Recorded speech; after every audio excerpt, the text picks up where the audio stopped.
नमस्कार माझ्या गोड गोष्ट मित्रांनो. आज तुम्ही कसे आहात? आजची गोष्ट आहे दोन मित्रांची, तुमच्यासारख्या लहान मुलांची.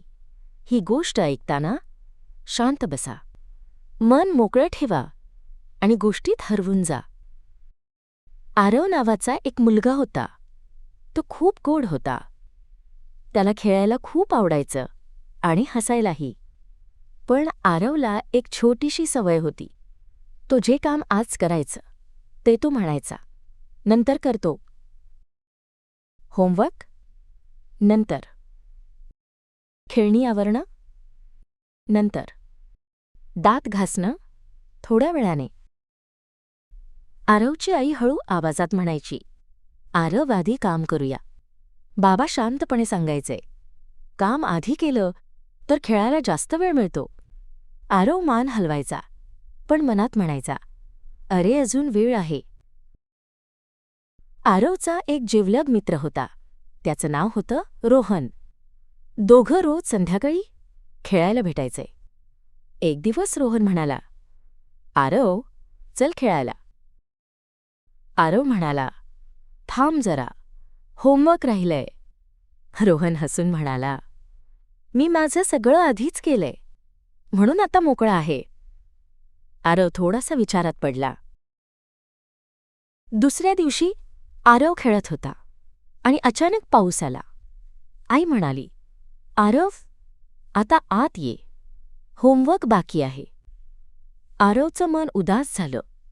खेळ अर्धवटच राहिला. तो खिडकीतून पाहू लागला.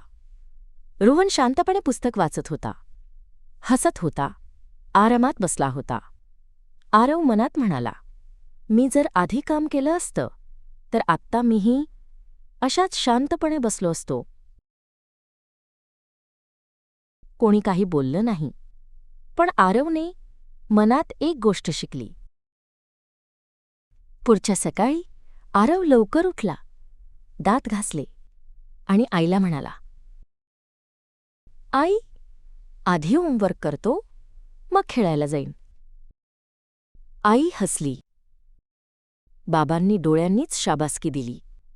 काम झालं आणि आरव मनापासून खेळला. संध्याकाळी रोहन भेटला. आरव म्हणाला, आज मी आधी काम केलं. रोहन हसून म्हणाला, मग आजचा खेळ आणखी मजेशीर वाटतो ना? दोघं खळखळून हसले.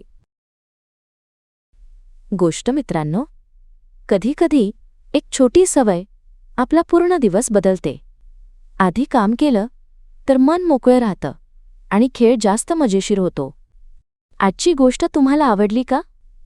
अशीच गोड, शांत, मनाला भिडणारी गोष्ट ऐकण्यासाठी गोष्ट मित्र ए स्टोरी टेलर फ्रेंडला सबस्क्राईब करा.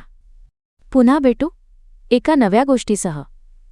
तोपर्यंत हसत रहा आणि लक्षात ठेवा, तुम्ही खूप खास आहात.